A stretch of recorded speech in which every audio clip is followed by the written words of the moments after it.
Halo, selamat siang teman-teman. Perkenalkan, nama saya Dana Santika. Saya adalah Wardi BPIGTK tahun 2023 yang saat ini sedang berkuliah di Monash University dengan mengambil jurusan Master of Education in Digital Learning. Di video kali ini saya akan berbicara tentang tips buat teman-teman yang berencana untuk mengajak anak dan istri untuk menemani teman-teman studi ke luar negeri, khususnya di Australia. Mungkin ada dari teman-teman yang tidak tahu bahwa ketika kita kuliah ke Australia dengan menggunakan beasiswa untuk program S2, itu kita tidak mendapat tunjangan keluarga. Jadi semua biaya yang diperlukan untuk mengajak anak dan istri itu harus kita tanggung sendiri, teman-teman. Nah, bagi teman-teman yang mengambil program PhD atau S3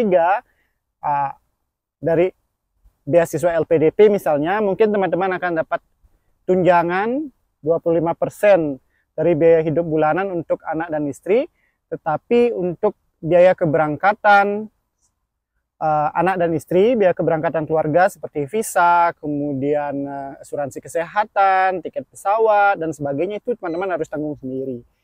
Dan itu biayanya tidak murah, teman-teman.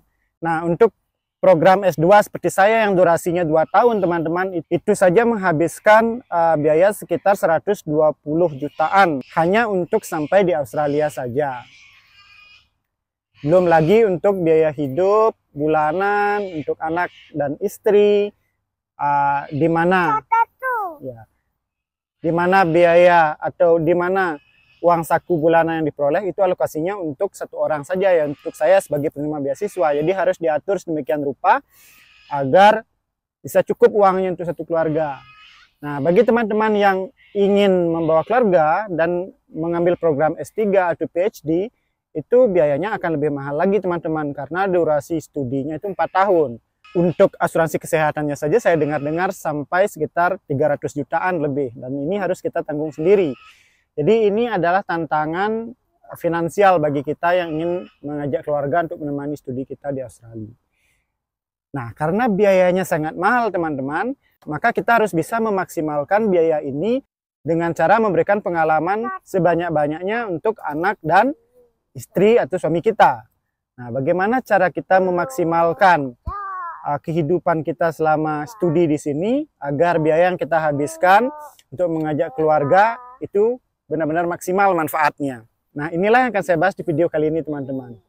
Khusus untuk anak, ada beberapa hal yang bisa kita lakukan. Kalau anaknya masih kecil seperti saya, itu umurnya sekitar 3-5 tahun,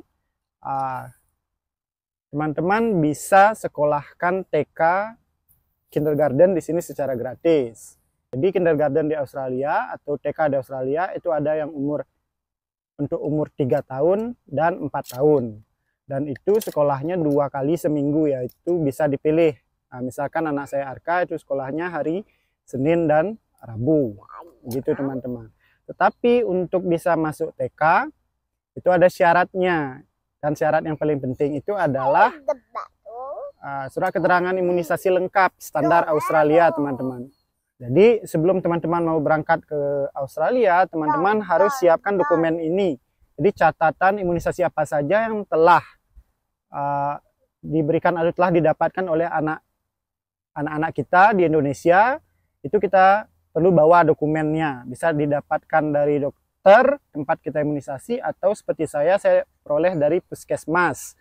Ya, nah nanti di Australia kita akan datang di sini ke tempat vaccination centernya atau pusat vaksinasinya untuk mengupdate imunisasi apa saja yang perlu ditambahkan. Nah, untuk anak saya itu dia perlu tambahan 3 imunisasi lagi agar bisa memenuhi standar imunisasi Australia untuk anak 3 tahun. Nah, dan imunisasi ini gratis, teman-teman. Nah, jadi imunisasi yang harusnya berbayar di Indonesia ini bisa didapatkan gratis di sini. Itu salah satu manfaatnya. Nah, setelah syarat ini kita penuhi, maka anak kita bisa masuk TK dengan gratis di Australia. Jadi itu yang pertama, kita bisa sekolahkan anak kita TK di sini sehingga memberikan manfaat dari biaya yang sudah kita habiskan untuk mengajak anak kita ke sini. Yang kedua, kita bisa aja anak kita mengikuti program-program yang ada di perpustakaan. Nah, ini bagi teman-teman yang anaknya belum umur 3 tahun atau 4 tahun sehingga tidak bisa sekolah TK, nah, tenang saja masih ada program-program mingguan yang diadakan di library atau perpustakaan-perpustakaan regional yang ada di tempat tinggal teman-teman. Nah, ini kebetulan saya tinggal di daerah atau rumah saya dekat dengan perpustakaan gitu. Jadi enak teman-teman bisa ikut kegiatan apa kayak storytelling, kemudian singing, program-program dari perpustakaan untuk anak-anak kinder seperti anak saya ini. Kemudian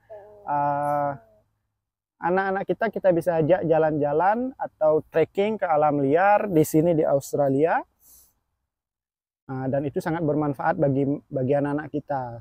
Selain untuk menghirup udara segar, bertemu banyak binatang liar ya endemik dari Australia, anak-anak kita juga bisa dari kecil belajar untuk mencintai alam.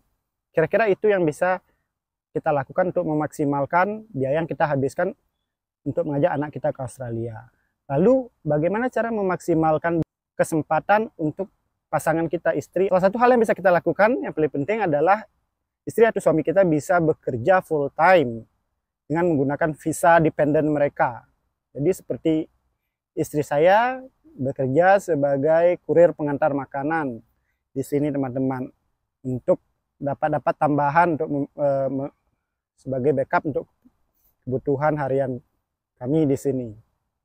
Selain itu, istri saya juga ikut komunitas Indonesia yang fokus mengenalkan tarian Indonesia ya, tari Bali, dan dia ikut pentas di beberapa tempat, ikut acara.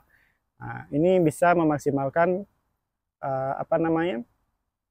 kesempatan. Kemudian yang terakhir itu untuk istri dan anak kita itu bisa ikut komunitas sehingga bisa memaksimalkan relasi dan juga memaksimalkan kemampuan berbahasa Inggrisnya teman-teman. Nah, inilah beberapa hal yang bisa kita lakukan untuk memaksimalkan kebermanfaatan dari biaya yang ratusan juta yang kita keluarkan untuk mengajak anak dan istri kita. Selain tentunya bisa jalan-jalan sekeluarga, kemudian bisa tinggal atau hidup di Australia, menikmati fasilitasnya, kemudian menikmati alamnya. Kita bisa melakukan hal-hal tadi untuk memaksimalkan manfaat atau pengalaman yang bisa didapatkan oleh keluarga kita dengan biaya mahal yang sudah kita habiskan untuk mengajak mereka ke sini teman-teman. Nah, kira-kira itu yang bisa saya sampaikan di video ini, semoga bermanfaat. Jika teman-teman berencana untuk mengajak keluarga untuk ikut studi ke Australia dan masih bingung banyak pertanyaan, teman-teman bisa drop pertanyaannya di kolom komentar video ini, nanti saya akan bantu jawab teman-teman. Thank you for watching, see you in the next video, cheerio.